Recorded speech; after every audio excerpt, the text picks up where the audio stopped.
Part 7 of this video series on the Gamkaskloof covers the section from the 28th to the 32nd kilometer. This video starts at the final river crossing at the 28th kilometer mark. This stream flows down the Swartberg from the northwestern side and has a substantial drainage area, but the actual crossing will seldom present any problems to the average vehicle. It marks the start of the penultimate pass of the route, and for the purpose of indexing, we've named this little pass the Neck Pass, and it starts very close to the northern border of the original farm of the same name.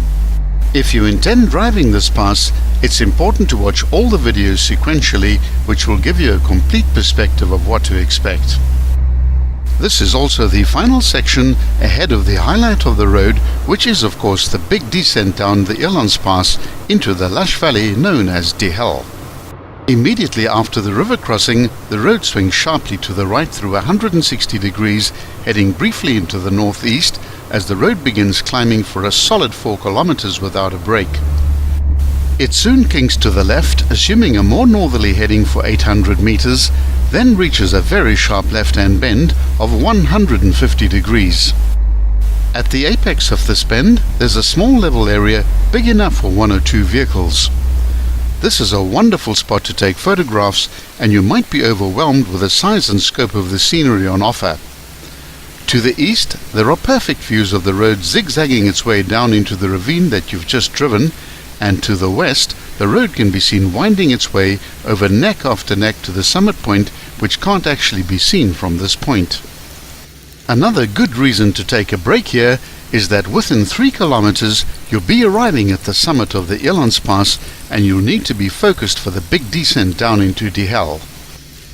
The road now heads briefly into the southwest, then begins a long climb to the next neck via a wide bend which is a gentle right-hander. This climb lasts for 1 kilometer, where a double hairpin bend is reached at the 29.6 kilometer mark.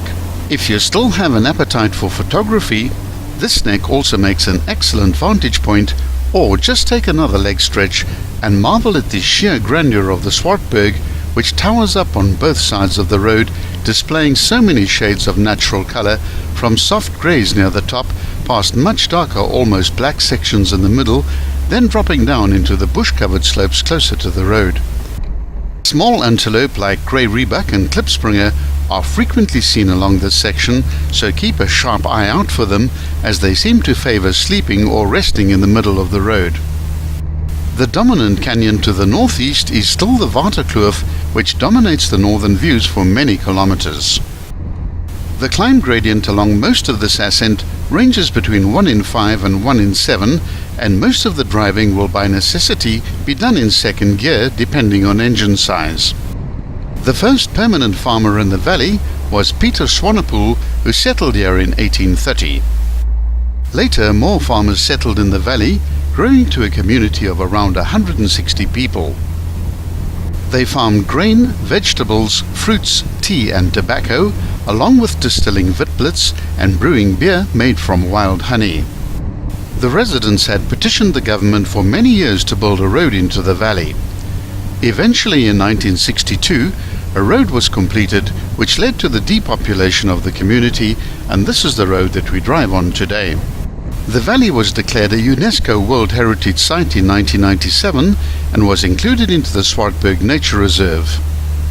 The children attended high schools in the nearby villages and towns, and most of them did not return to the subsistence life of farming in the valley.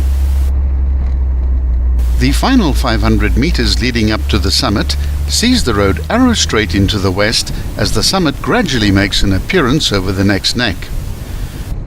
The views here are not as dramatic as one would expect after such a long and steep climb, but the real drama and stunning scenery lies just 2 kilometers further down the long straight descent that you can see ahead of you now.